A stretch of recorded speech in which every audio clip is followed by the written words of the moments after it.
സംസ്ഥാന ചരിത്രത്തിൽ ആദ്യമായി ബി.ജെ.പി. ഒരു കോർപ്പറേഷൻ ഭരിക്കാൻ പോവുകയാണ്. അതും തലസ്ഥാന കോർപ്പറേഷൻ.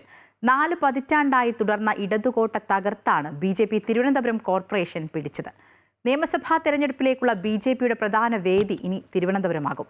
കേവല ഭൂരിപക്ഷമില്ലാത്ത ബി.ജെ.പിക്ക് ഒരു സ്വതന്ത്രന്റെ പിന്തുണ കിട്ടിയെങ്കിലും നിലവിൽ ഭരിക്കാൻ തലവേദനയില്ല. തിരുവനന്തപുരം കോർപ്പറേഷനിൽ ബി.ജെ.പി. വാഴുമോ അതോ വീഴുമോ? എന്തായാലും വെല്ലുവിളി നിറഞ്ഞ 5 വർഷങ്ങളാണ്.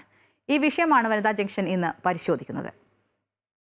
അമ്പിളി, നേരത്തെ നമ്മൾ ഇൻട്രോയിലൊക്കെ സൂചിപ്പിച്ചതുപോലെ ഇടതുകോട്ട തകർത്ത് ബി.ജെ.പി. പോലും പ്രതീക്ഷിക്കാത്ത അത്ര വലിയൊരു ഭൂരിപക്ഷത്തിലാണ്, അത്രയധികം വാർഡുകൾ നേടിയാണ് ഈ ബി.ജെ.പിയുടെ ഒരു അധികാരത്തിലേക്ക് വരുന്നു എന്നുള്ളത് തന്നെ. അതും സംസ്ഥാനത്ത് ആദ്യ ഭരണം പിടിക്കുന്നത് തന്നെ തിരുവനന്തപുരം കോർപ്പറേഷനിലായ അതും ഒരു അഭിമാന നേട്ടമാണ് ബി.ജെ.പിയെ സംബന്ധിച്ചിടത്തോളം. പക്ഷേ ഇടതുപക്ഷം അധികാരത്തിലിരിക്കെ കോർപ്പറേഷൻ ബി.ജെ.പി. ഭരിക്കുമ്പോൾ ഇനി വരാനിരിക്കുന്ന നിയമസഭാ തെരഞ്ഞെടുപ്പൊക്കെ വരാനിരിക്കുന്നുണ്ട്. എങ്കിൽ കൂടിയും നിലവിൽ ബി.ജെ.പിയെ സംബന്ധിച്ചിടത്തോളം വെല്ലുവിളികൾ ഏറെയാണ്.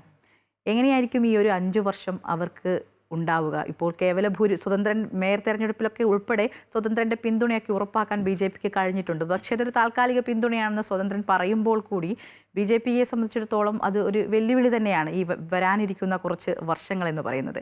എങ്ങനെയായിരിക്കും ബി.ജെ.പിയുടെ ആ വരാനിരിക്കുന്ന ഒരു 5 വർഷങ്ങളെ എങ്ങനെ നോക്കിക്കാണുന്നു?